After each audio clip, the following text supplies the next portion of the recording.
Nel 2020 aveva rubato numerosi gioielli alla famiglia per cui lavorava come colf in zona Stanga a Padova. La donna, italiana 53enne, aveva sottratto monili per un valore di 20.000 euro che erano custoditi in vari punti dell'abitazione.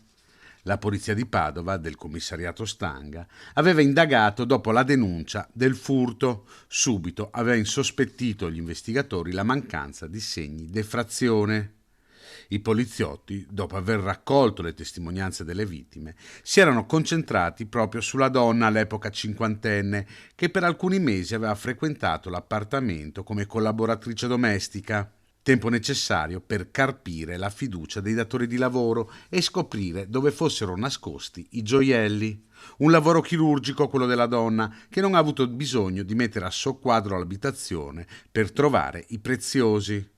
Ora è stata condannata a 3 anni e 2 mesi di reclusione ed è stata portata alla casa circondariale di Verona.